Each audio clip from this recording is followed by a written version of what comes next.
Voilà. Merci, M. Sané. Je pense que de façon générale, ce qui nous réunit, c'est la défense des libertés fondamentales, des droits fondamentaux de la personne et de la sûreté de la personne. Parce que le premier droit qui est vertical, transversal, c'est sans doute le droit à la vie. Mais ce droit à la vie n'est rien s'il n'y a pas la sûreté humaine. Et aujourd'hui, l'affaire Guy Marius Sagna révèle la vulnérabilité des Sénégalais. Parce que si à tout moment un Sénégalais peut être arrêté, placé sous mandat de dépôt, si des choses qui n'existent que dans l'esprit d'un procureur, croyez-moi, on ne peut plus parler de sûreté humaine, ni de sécurité humaine. Et vous comprendrez l'enjeu et l'importance de cette conférence de presse. Et malheureusement, ça tombe sur aujourd'hui celui qui incarne, qui est l'emblème de la contestation au Sénégal. Guy Marius Sagna, c'est l'ennemi numéro 1 du régime. Donc il ne faudrait pas penser à un fait anodin ou à une procédure innocente. Tout est planifié au plus haut niveau. Je pense que notre confrère Moussa Sarr vous a expliqué. Au départ, on l'arrête sur la base de 2 postes.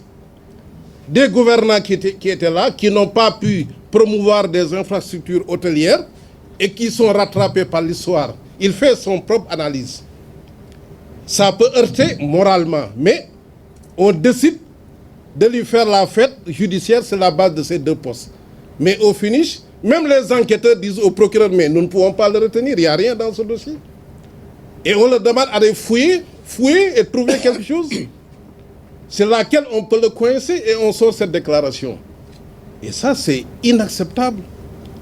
Et je pense qu'aujourd'hui, ce serait une erreur de penser que c'est un combat des militants des droits de l'homme, des activistes que nous sommes. C'est le combat de tous les Sénégalais. Et particulièrement, pour moi, de la presse.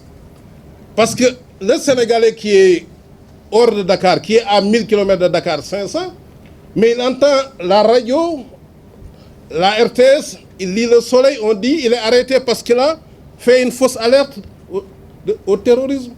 Mais qu'est-ce que c'est la fausse alerte? Mais c'est de dire qu'il y a une bombe qui est posée à l'hôtel Radisson, il y a une bombe qui est posée à l'hôtel au niveau de Terroubi, au niveau du Café de Rome. Mais vous-même, journaliste, quand vous restituez l'information, vous êtes en mesure de dire, mais ce qu'on lui reproche, ce n'est pas de la fausse alerte. Il fait une analyse, son mouvement, lui-même, il ne le fait pas. Ça ne lui est même pas imputable, mais au moins s'ils le font, déjà le journaliste, et là, il doit pouvoir avoir cet esprit critique. Parce que, vous savez, les régimes dictatoriaux, je ne dis pas qu'on est dans le cas au Sénégal, mais ont toujours utilisé ce qu'on appelle les appareils idéologiques de l'État. Et seule une presse, nous avons la chance d'avoir au Sénégal une presse privée qui s'est battue de 2000 à 2011. Et si nous avons pu réaliser ce que nous avons réalisé de 2000 à 2011, c'est parce que la presse a été là. La presse a été critique. Et aujourd'hui, si on passe une information selon laquelle Guy Marius Sagna a été inculpé pour fausse alerte et qu'il n'y ait aucune analyse critique corrélative qui puisse expliquer aux Sénégalais qu'en réalité, qu'est-ce que c'est que la fausse alerte? Et pourquoi on l'a mis en détention? Quelqu'un, à la limite, qui aurait pu aller au flagrant délit. Mais on sait que les jeunes magistrats, aujourd'hui, vous les envoyez Guy Marius Sagna, mais ils le relaxent. Donc la solution, ce n'est pas de l'envoyer au flagrant délit.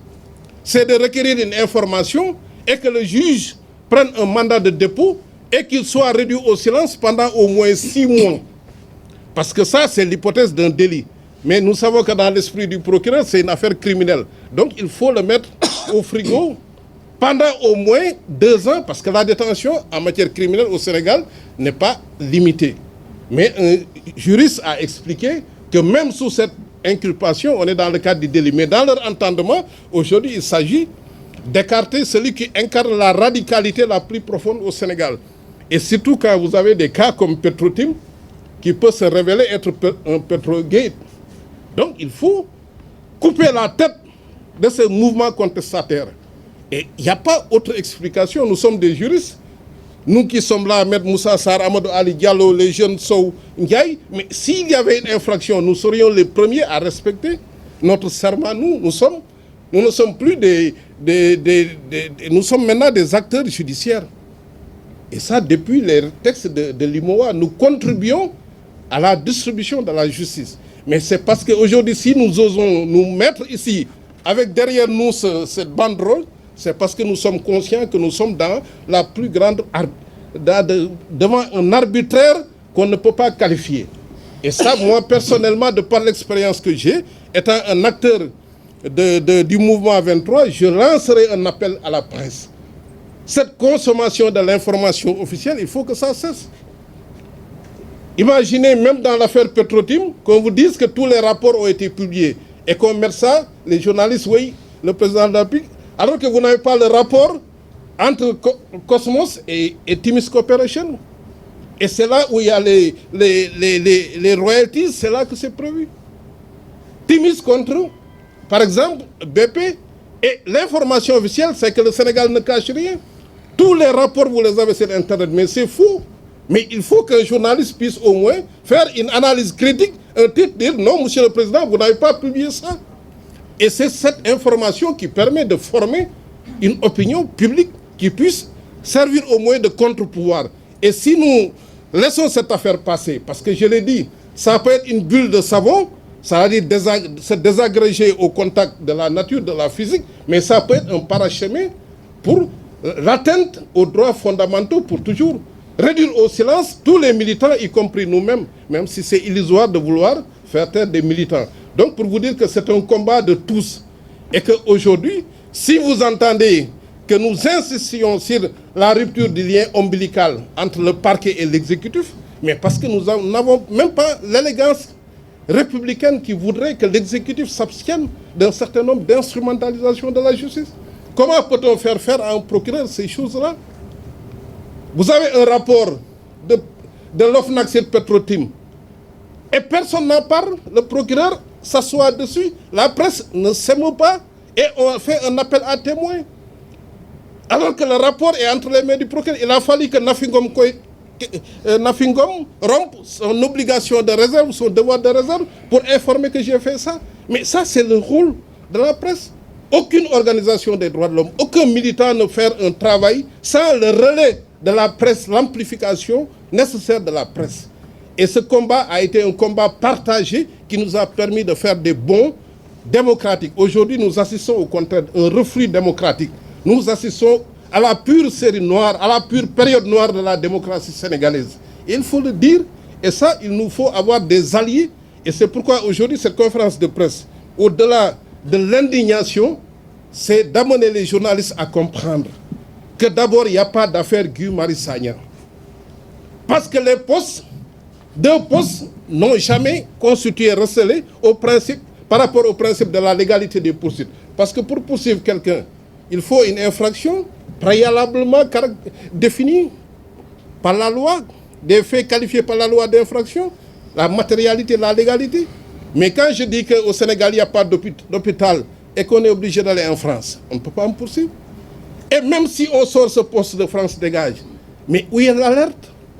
Est-ce que France Dégage a dit que dans 2 jours, il y aura une bombe qui va éclater? Non, il n'y en a pas. Donc cette question aurait pu même être réglée par la presse, édifier l'opinion publique, de manière à avoir ce feedback résultant d'un contre-pouvoir que constituait un certain nombre d'organisations et de mécanismes sociaux pour que le régime sache que cette affaire ne passera pas. Aujourd'hui, ils ont mis ce mandat de dépôt. Il faut saluer l'engagement des avocats ici. Déjà, Medkan a fait une demande de main-levée de mandat de dépôt. Ce n'est pas une demande de liberté provisoire, comme il l'a dit. Parce que quand vous faites une demande de liberté provisoire, c'est parce qu'il faut que la personne soit entendue au fond. Mais quand nous sommes devant un cas d'arbitraire, on demande la levée sans condition.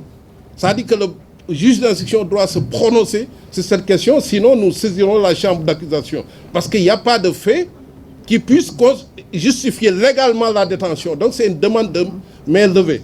Et vous verrez dans les jours à venir que le combat va s'intensifier et que nous ferons en sorte que ce rituel auquel nous avions rompu, c'est-à-dire ces conférences de presse entre militants, entre hommes épris de paix, que cela soit désormais très régulier pour qu'on puisse informer, que les journalistes puissent informer aussi l'opinion publique pour qu'on sache que ce qui nous préoccupe, c'est d'abord la sûreté, la sécurité humaine, et qu'un pouvoir politique sache qu'il ne peut tout faire, et que soit nous choisissons un système démocratique, soit nous choisissons la dictature. Si nous étions en dictature, nous n'aurions pas de problème, parce que nous savons que république rimerait avec royauté. Mais aujourd'hui, on ne peut pas enrober notre république sous le sceau de la royauté et faire croire à la consommation extérieure que nous sommes en démocratie. C'est faux. On n'est plus en démocratie. Et c'est simplement aujourd'hui l'objet de cette conférence de presse. Je vous remercie.